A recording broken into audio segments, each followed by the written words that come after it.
จากเมื่อวานที่ว่าหลักล่างชำรุดนะครับวันนี้จะลองทำดู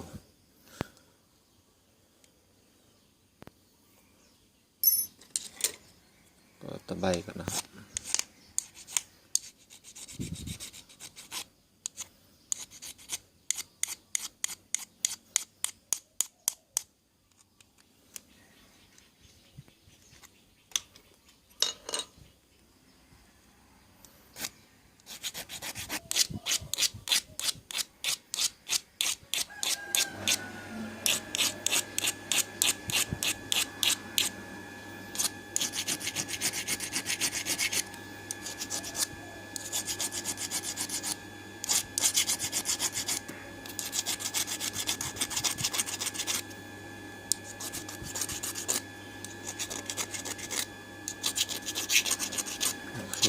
เดี๋ยวไป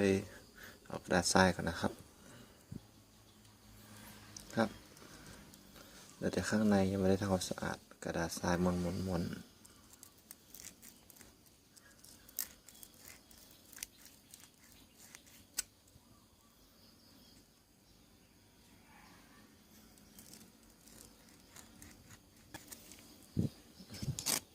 นะครับหลังจากทำสะอาด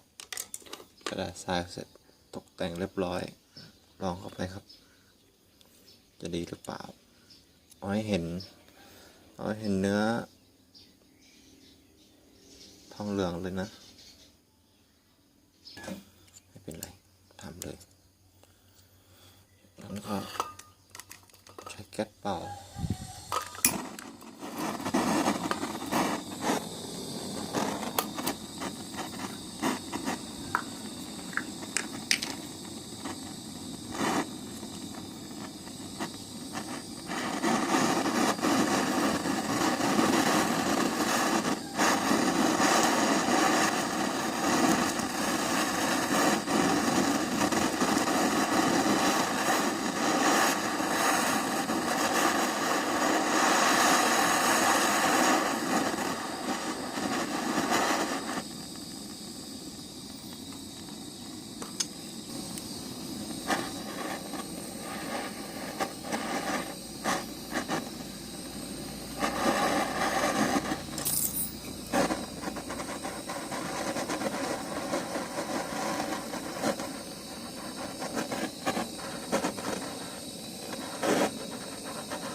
กันแต่เอียงหน่อยดัดก่อน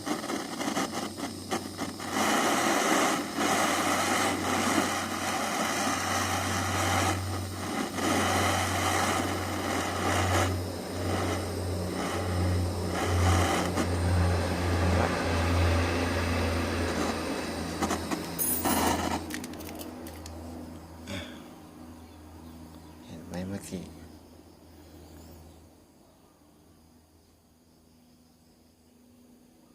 ครับได้แล้วนะครับเสร็จสมบูรณ์ตรงไหมเยอะหน่อยแต่ก็ใช้ได้นะติดแล้วครับเป็นปึ๊กนี่ครับการซ่อมหลักล่างอย่างที่ท่านเห็นนะครับที่แรกนึกว่าจะไม่ติดโอเคครับน่าจะติดสมบูรณ์